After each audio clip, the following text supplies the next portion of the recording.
চণ্ডীপুরে বিজেপির দুদিনব্যাপী মহাপ্রশিক্ষণ বর্গ শুরু। দুদিনব্যাপী মহাপ্রশিক্ষণ বর্গকে কেন্দ্র করে দলীয় নেতা কর্মীদের মধ্যে ব্যাপক উৎসাহ উদ্দীপনা পরিলক্ষিত হচ্ছে।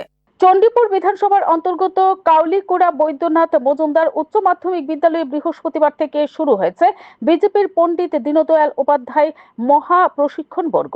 দুদিনব্যাপী এই প্রশিক্ষণ শিবিরের উদ্বোধন করেন রাজ্যের সমাজ শিক্ষা ও সমাজ কল্যাণ দপ্তরের মন্ত্রী তথা চণ্ডীপুর বিধানসভার বিধায়ক টিঙ্কু রায়। উদ্বোধনী অনুষ্ঠানে উপস্থিত ছিলেন বিজেপির ঊনকোটি জেলা সভাপতি বিমল কর, চণ্ডীপুর মণ্ডল সভাপতি পিন্টু ঘোষ, চণ্ডীপুর পঞ্চায়েত সমিতির চেয়ারম্যান শম্পা দাস পাল, বিজেপির যুব কার্যকর্তা নয়ন পাল সহ অন্যান্য নেতৃত্ব।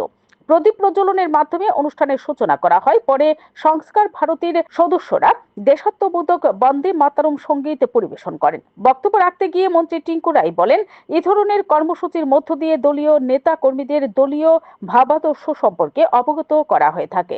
রাজ্য সরকার এবং কেন্দ্রীয় সরকারের বিভিন্ন প্রকল্পগুলো জনসম্মুখে নিয়ে গিয়ে সরকারের দিক দর্শন সম্পর্কে জনগণকে অবগত করতে এই ধরনের প্রশিক্ষণ শিবির খুবই গুরুত্বপূর্ণ বলে উল্লেখ করেন মন্ত্রী Tinku Roy. Bureau report, BTV Tripura news. জানেন যে কেন্দ্র সরকারের 12 বছর যে সমস্ত কাজ হয়েছে, এই কাজগুলো নিয়েও কিন্তু এখানে আমাদের প্রদর্শিত হবে এবং এগুলো নিয়েও আলোচনা করা হবে।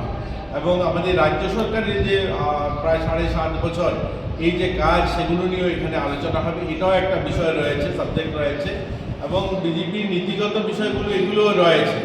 তো সর্বোপরি বলতে পারি কার্যকর্তা নির্মাণ এবং সংগঠন বিস্তার, এই দুটোর উপরেই এখানে মূল লক্ষ্য রেখে এই কাজ শুরু হয়েছে।